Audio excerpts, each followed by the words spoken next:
Boa noite a todos. Boa noite. Hoje, 27 de julho de 2020, nós estamos reunidos para estudarmos a obra Revista Espírita. Nós estamos estudando, já estamos no mês de dezembro de 1859. Rogamos ao nosso Senhor Jesus, aos nossos amigos espirituais, pedimos a permissão para darmos início a mais um estudo desta obra magnífica. O trabalho será conduzido pelas nossas amigas Aramita e Carla. E estaremos aqui caso seja necessário alguma observação. Que Jesus nos conduza. Então, estamos no Allan Kardec, o senhor Oscar Comentante, que era compositor e músico. Ele escrevia para um jornal e ele escreveu sobre uma matéria sobre o espiritismo. E o Allan Kardec disse que não respondia a essas matérias sobre que falavam bem ou mal do espiritismo, ele não respondia. Mas ele disse que os espíritos mandaram, né, ele agradecer e responder por ele ter se ocupado dessa obra. E ele imaginou fazendo tipo um diálogo entre ele e o Oscar Comentando. E ele, já estamos nesse diálogo, e é a parte que o Oscar responde a pergunta do Kardec. Inicialmente, o importante é provar essa possibilidade. A experiência fará o resto. Se para vós essa existência não está provada, está para mim. Ouço daqui que dizeis intimamente. Eis um argumento muito frágil. Admito que minha opinião pessoal tenha pouco peso, mas não estou só. Antes de mim, muitos outros pensavam do mesmo modo, porquanto não inventei nem descobri os espíritos. Essa crença conta milhões de aderentes, tanto ou mais inteligentes do que eu. Entre os que creem e os que não creem, quem decidirá? O bom senso. Seja, mas acrescento, e o tempo, que diariamente nos vem em auxílio. Mas com que direito os que não creem se arrogam o privilégio do bom senso, sobretudo quando justamente os que acreditam são recrutados, não entre os ignorantes, mas entre pessoas esclarecidas, cuja cada dia cresce? Eu julgo por minha correspondência, pelo número de estrangeiros que me visitam, pela aceitação de meu jornal, que completa o seu 2º ano e conta com assinantes nas 5 partes do mundo, nas mais elevadas camadas da sociedade e até nos tronos. Dizei-me em consciência se isso é trajetória de uma ideia vazia, de uma utopia. Então, Allan Kardec está falando aí, né, justamente da Revista Espírita, que já está no 2º ano, dos assinantes que tem no mundo todo, né, nas 5 partes do mundo, e que ele não é sozinho. Ele diz que ele usa o bom senso, que não foi ele que inventou o espiritismo e que isso é um conjunto. Com pessoas inteligentes, de ciência, de filosofia, né, que ele está dizendo, e até de tronos. Não eram pessoas ignorantes que corroboravam essas ideias, né? A gente acabou de ver o Flammarion, o Steng, de Leon Denis, gente inteligentíssima. Constatando esse fato capital em vosso artigo, dizeis que ele ameaça tomar as proporções de um flagelo e aditais.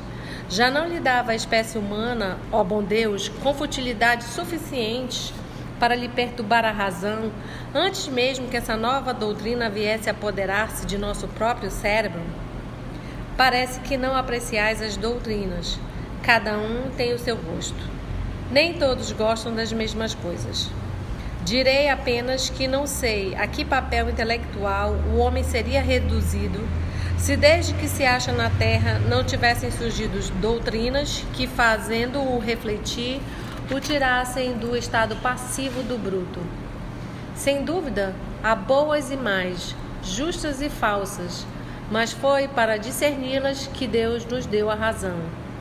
Esquecestes uma coisa, a definição clara e categórica daquilo que classificais entre as futilidades. Há pessoas que assim taxam todas as ideias de que não compartilham, mas tendes inteligência em demasia para acreditar que esta se tenha concentrado apenas em vós. Há outras pessoas que atribuem esse nome a qualquer opinião religiosa, considerando a crença em Deus, na alma e na sua imortalidade, nas penas e nas recompensas futuras de utilidade limitada às mulheres do povo ou às crianças que se deseja amedrontar.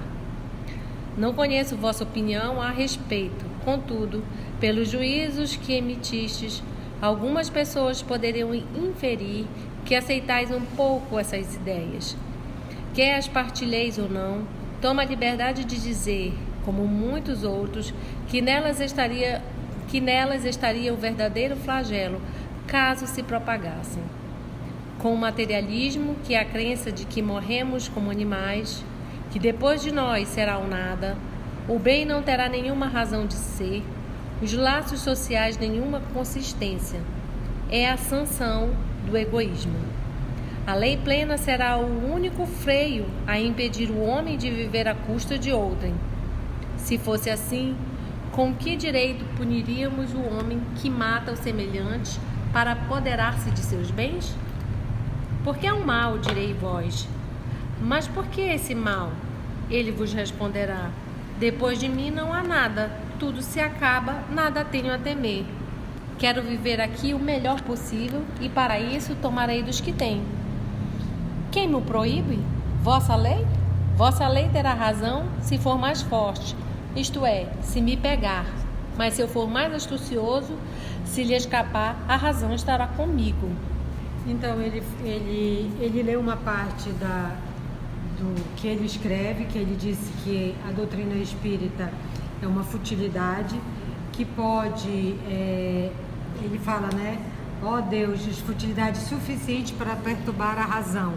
E o Allan Kardec vai falando para ele como a crença em Deus, na imortalidade da alma, nas penas e recompensas futuras, essa utilidade não teria, como se isso fosse coisa para mulheres e crianças. Aí ele vai dizendo, se não acreditasse nisso, o que ia impedir o mal na sociedade? Aí ele dá essa ideia do homem mau. Aí ele diz, as leis? Como se as leis, o homem vai achar, bem, não tem nada depois daqui, então eu posso matar à vontade, quem vai me impedir? Né? Só a lei por si? Aí ele diz que isso não, né? Que isso por si só, isso não funciona. E aí ele vai explicando. Qual a sociedade, pergunto, que poderá subsistir com semelhantes princípios? Isto me lembra o seguinte fato. Um senhor, como se diz vulgarmente, não acreditava em Deus nem no diabo e não o negava. Notou que desde algum tempo vinha sendo roubado por seu criado. Um dia surpreendeu-o em flagrante e lhe disse: como ousas, infeliz, tomar o que não te pertence? O doméstico pôs-se a rir e respondeu: por que deveria crer se também não credes? Por que tendes mais do que eu? Se eu fosse rico e vós pobre, quem vos impediria de fazer o que faço? Dei azar desta vez, eis tudo. De outra, cuidarei de agir melhor. Aquele senhor teria ficado mais contente se o doméstico não tivesse tomado a crença em Deus como uma futilidade. É a essa crença e as que dela decorrem que deve o homem a sua verdadeira segurança social, muito mais que a severidade da lei, porque a lei não pode tudo alcançar. Se a crença se arraigasse no coração de todos, nada teriam a temer um dos outros. Apontar as baterias contra ela é soltar a rédea a todas as paixões, é aniquilar todos os escrúpulos. Foi isso que levou recentemente um sacerdote, quando lhe pediram opinasse sobre o espiritismo, a dizer estas sensatas palavras: o espiritismo conduz a crença em alguma coisa. Ora, eu prefiro aqueles que acreditam em alguma coisa aos que em nada creem, pois estes não acreditam nem mesmo na necessidade do bem. E é nisso que ele fala, né? Se não tivesse a crença em Deus, na imortalidade da alma, nas penas futuras, o que nos impediria de fazer o que a gente quisesse? O que nos impediria de dar largo curso às paixões? É só cada um de nós lembrarmos de nós. A que a gente se furta ou renuncia por conta da vida futura, por conta do caminho do bem. Então, ele diz que, porque ele fala que crer em Deus é uma futilidade, né? Então, se crer em Deus fosse uma futilidade, e se todo mundo acreditasse, o mundo ia voltar ao do mais forte, né? Quem pode mais, quem bate mais, quem tem mais força. Não força moral, mas força física. E a gente sabe que o que, às vezes, cerceia um ser humano no outro é a moral do outro. Aí ele dá esse exemplo do Senhor, né? Se o servo acreditasse em Deus, talvez não fizesse isso. Mas por não acreditar tal qual ele, olha, fui pego dessa vez, da próxima, posso ter mais sorte. E ele fala aqui também que porque a lei não pode alcançar tudo, e a gente sabe que a lei de Deus está escrita na consciência e ninguém vai sair sem pagar até o último centavo. Então alcança tudo, né? Inclusive até o pensamento, ações. Então alcança tudo, e isso está dentro da gente, que é uma coisa que nos impede, né? Mesmo até nos brutos que às vezes não conhecem essa lei escrita, essa lei da religião, essa codificação, mas tem uma coisa que segura, né? Com efeito, o espiritismo é a destruição do materialismo, é a prova patente, irrecusável, daquilo que certas pessoas chamam futilidades, a saber, Deus, a alma, a vida futura, feliz ou infeliz. Esse flagelo, como o chamais, tem outras consequências práticas. Se soubesses, como eu, quantas vezes fez ele voltar à calma os corações ulcerados pela mágoa, que doce consolação tem espalhado sobre as misérias da vida, quanto ódio tem acalmado, quantos suicídios tem impedido, não zombaríeis tanto. Suponde que um de vossos amigos venha dizer-vos: eu estava desesperado, ia estourar os miolos, mas hoje, graças ao Espiritismo, sei quanto isso me custa e desisto totalmente. Se outro indivíduo vos disser: eu invejava o vosso mérito, a vossa superioridade, vosso sucesso, impedia-me de dormir, queria vingar-me, derrotar-vos, arruinar-vos, até mesmo matar-vos.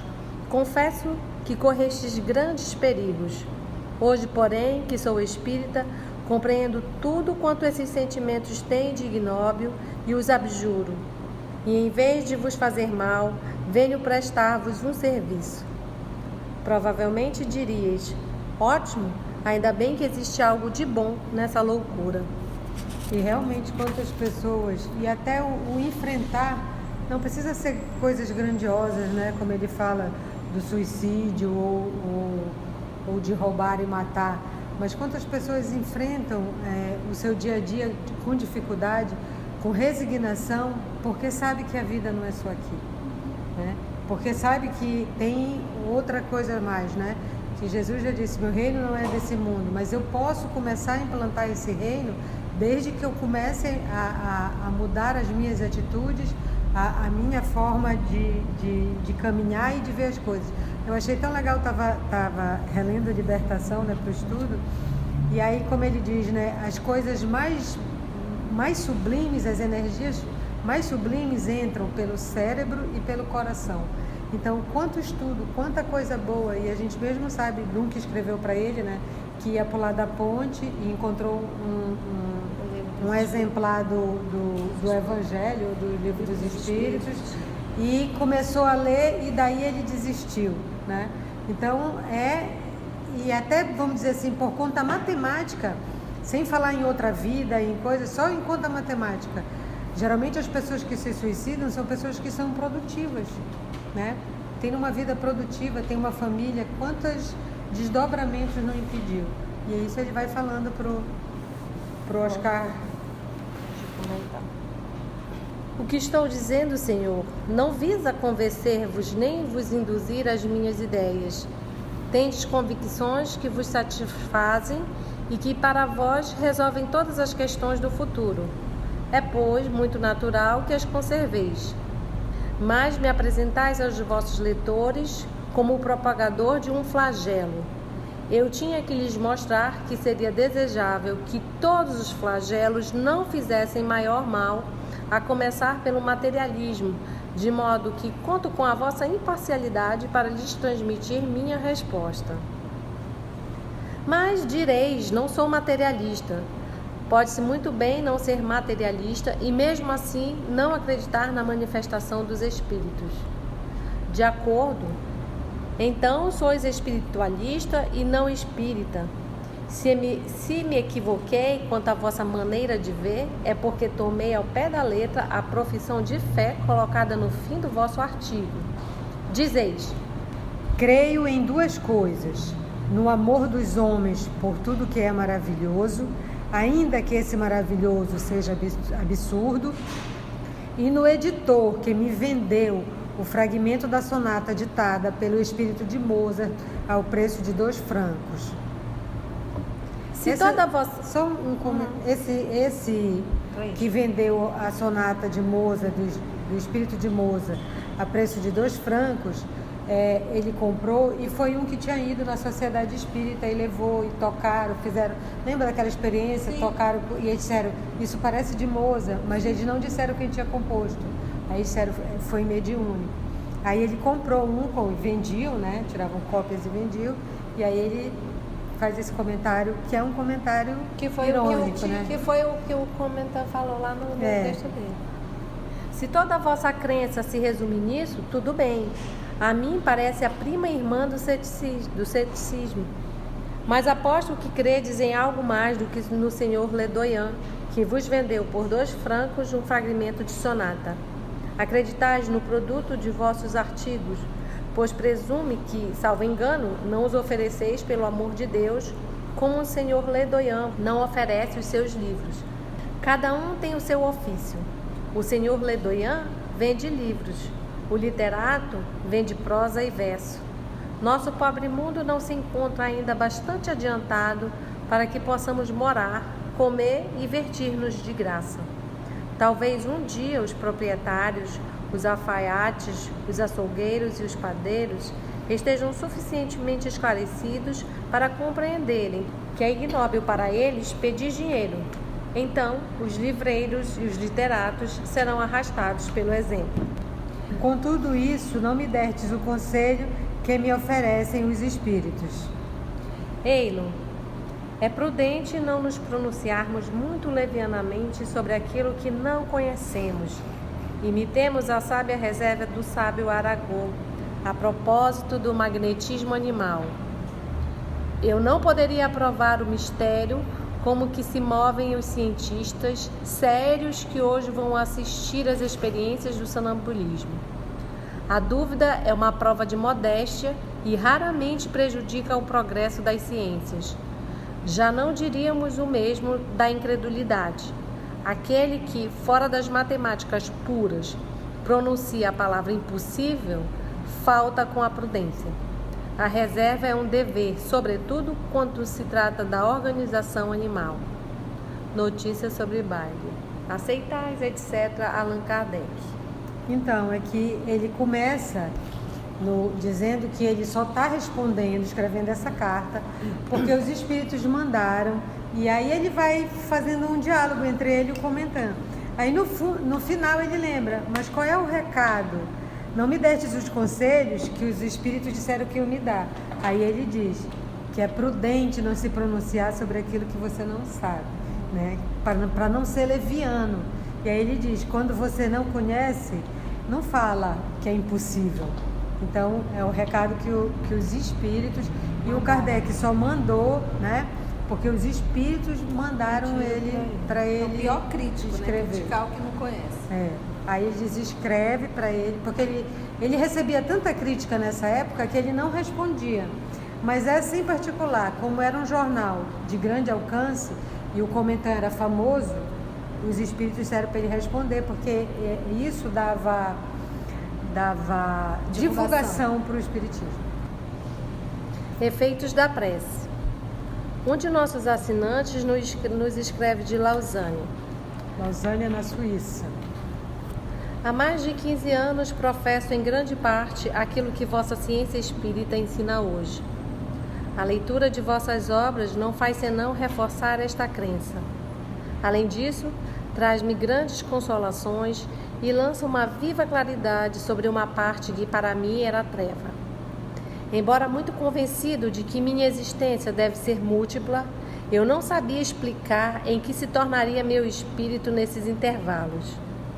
1000 vezes obrigado, Senhor, por me haver desiniciado nesses grandes mistérios, indicando-me a única rota a seguir para ganhar um lugar melhor no outro mundo. Abristes meu coração à esperança e duplicastes a minha coragem para suportar as provas deste mundo. Vinde, pois, Senhor, em meu auxílio, a fim de esclarecer uma verdade que me interessa em alto grau. Você vê só já O contraponto com outro, né? E o consolo, né? Que é isso que a gente estava comentando ainda há pouco. Todas as mensagens que a gente recebe no e-mail do canal do EOS, todas as mensagens que nós temos recebido, além de ser de incentivo, de gratidão, e todos batem realmente naquele mesmo ponto. O quanto os estudos do canal do EOS têm ajudado no aperfeiçoamento moral, que é esse o propósito da doutrina espírita. Então, esse feedback, que era o que davam para Allan Kardec na época, o pessoal mandava as cartas, porque não tinha outra forma. Imagina se Kardec estivesse hoje com todos os recursos que nós temos hoje. A gente, dentro de casa, a gente consegue falar com pessoas de outros estados. Isso naquela época não tinha. Então, a forma realmente era através das cartas. Então, ele publicava os livros. E era através das cartas que ele tinha um feedback. E a gente percebe aí, ele tem uma dúvida, ele quer fazer uma pergunta, mas antes ele quer agradecer, ele quer dizer o quanto isso tem ajudado ele na sua vida, no cotidiano. E é esse o nosso... essa é a vitalidade do canal. Então, a gente adquire vida quando a gente recebe esse feedback. A gente recebe esse retorno de dizer, olha, tem me ajudado a me tornar um ser humano melhor. Então pronto, já valeu a pena o canal. E ele vai mostrando de tudo quanto é lugar. Isso aqui é uma carta que veio da Suíça. Sim. Aquele era um jornal na França, que ele estava respondendo. Então ele vai mostrando de cada lugar que vem para dizer assim, olha, não é só do lugar, não é só do meu país. Sim. E ele mandava a revista para todos os cantos, inclusive para o Brasil. Inclusive para o Brasil. Porque você imagina, era um tema palpitante. Tema espírito, esse era um tema muito palpitante. Porque não se falava nisso. Não se falava nada de mundo espiritual. E de repente vem um homem renomado, inteligente, com outro grupo de seres inteligentes abordando esse assunto. Então isso chamava muita atenção. E uma coisa que ele fala aqui que é assim, olha, eu não sabia o que acontecia depois da morte. Porque ainda era aquela coisa, céu, inferno e purgatório. Sim. Né?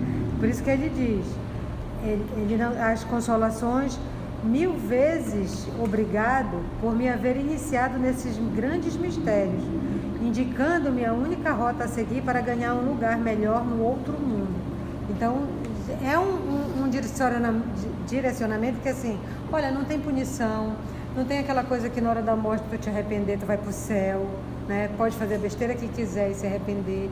É uma coisa séria, é uma coisa que tem ordem, não é bagunçado. Né? Faz sentido, não é bagunçado.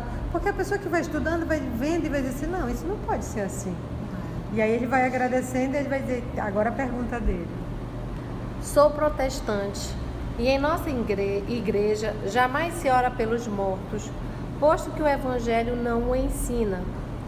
Como dizeis, os espíritos que evocais frequentemente pedem o auxílio de vossas preces.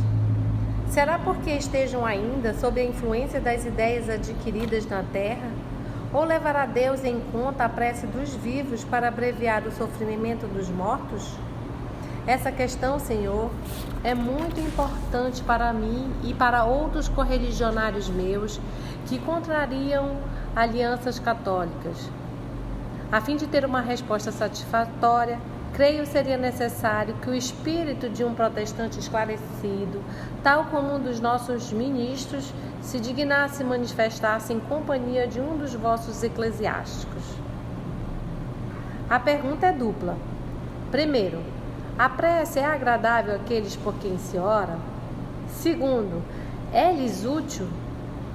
Ouçamos de início sobre a primeira pergunta o reverendo padre Félix, numa introdução notável a um pequeno livro intitulado Os Mortos Sofredores e Abandonados. E como Kardec lia, né? Tudo ele lia, ele é maravilhoso. Então vamos ver aí, ele vai colocar a tese de um reverendo. O reverendo, ele fala Padre Félix. A devoção para com os mortos não é apenas a expressão de um dogma e a manifestação de uma crença, mas também um encanto da vida, um consolo para o coração.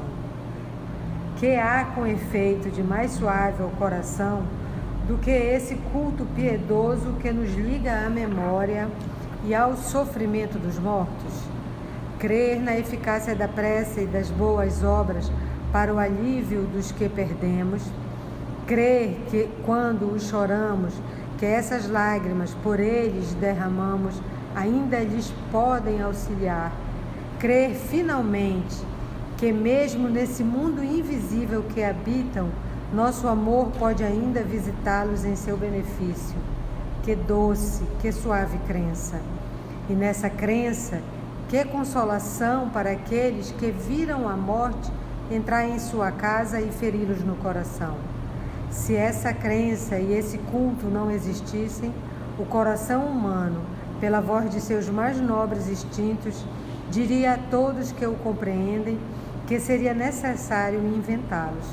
Fosse ainda para imprimir doçura na morte e encanto até nos nossos funerais. Você pode até não servir para nada, assim, para os espíritos, mas para os encarnados serve. Para os familiares serve, porque é uma forma de você aliviar a sua dor, orando por aqueles que já foram, né? Fazendo uma leitura assim na horizontal, né? Nada com efeito transforma e transfigura o amor que ora sobre o túmulo ou chora nos funerais, como essa devoção à lembrança e ao sofrimento dos mortos. Essa mistura da religião e da dor, da prece e do amor tem, ao mesmo tempo, um não sei que de precioso e de enternecedor.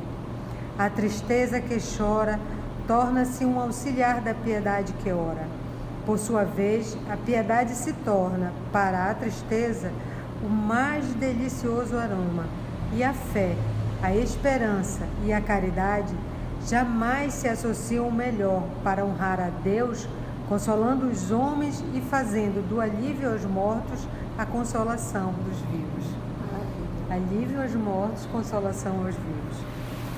Esse encanto tão suave que encontramos em nosso intercâmbio fraterno com os mortos, como se torna ainda mais doce quando nos persuadimos de que, sem dúvida, Deus não deixa que esses entes queridos, absolutamente ignorantes do bem que lhe fazemos. Quem não desejou orar por um pai ou um irmão falecido, que ali estivesse para escutar e, ao fazer por ele os seus votos, ali estivesse para ver? Interessante que o Kardec, ele grifa a parte que ele com certeza vai contar, que ali estivesse para escutar, mostrando a presença, né? Ali estivesse para ver. Kardec, porque a anotação não é de Kardec, né? Do Padre Félix. Do padre. Mas aí o Kardec disse, vou pegar esse texto aqui, né? Vamos falar a tua linguagem, né? Quem não disse a si mesmo, ao enxugar uma lágrima junto ao caixão de um parente ou de um amigo perdido, se ao menos ele pudesse ouvir-me, quando meu amor lhe oferece com as lágrimas a prece e o sacrifício, se eu tivesse a certeza de que ele o sabe e que seu amor compreende sempre o meu. Sim, se ele pudesse crer que não somente o alívio que lhe envio chega até ele, mas se também pudesse convencer-me de que Deus se digna enviar um de seus anjos para lhe contar, ao levar-lhes meu benefício, que esse alívio vem de mim. Ó Deus, como sois bom para os que choram, que bálsamo em minhas chagas, que consolo em minha dor. A Igreja, é verdade, não nos obriga a crer que nossos irmãos falecidos saibam, no purgatório, o que por eles fazemos na terra, mas também não o proíbe. Ela o insinua e parece convencer-nos pelo conjunto de seu culto e de suas cerimônias. e homens sérios e respeitáveis da igreja não receiam em afirmá-lo. Seja como for, aliás, se os mortos não têm o conhecimento presente e distinto das preces e das boas obras que por eles fazemos, é certo que experimentam seus efeitos salutares. E essa crença firme não basta a um amor que deseja consolar-se da dor através do benefício e fecundar a lágrimas pelos sacrifícios? Cenas do próximo capítulo. Quer comentar aí? Bem, ele pega, isso são os dizeres de um padre, né? E ele está dizendo que a igreja, ela não obriga a rezar pelos mortos, mas ele vai dizer, mas ela não proíbe, e todos os homens, né, sérios e respeitáveis, não receiam em afirmá-lo. Realmente, ele diz, né, reza pelos mortos, pelos que já se foram. E aí ele vai dizendo aqui, como ele fala bonitinho, né, desse consolo, né? E que se a gente tiver, aí ele fala, né, se tivesse a certeza que Deus, acho que tem bonitinho quer dizer que Deus designa um anjo para enviar-lhes lhe contar o que rezamos, que alívio isso não ia dar? Então ele faz isso e questiona, e o Kardec vai comentar depois. É como se ele dissesse assim, gente, não há mal nenhum, só tudo de bom, orar por aqueles que já partiram, né? Ele está levantando vários pontos. Kardec foi muito inteligente para variar, para dar essa resposta para um irmão que é protestante, né? Aí ele vai comentar esse texto todinho, tenho certeza disso. Então, cenas do próximo capítulo do nosso livro Revista Espírita. Agradecemos ao nosso Senhor Jesus e até o nosso próximo encontro.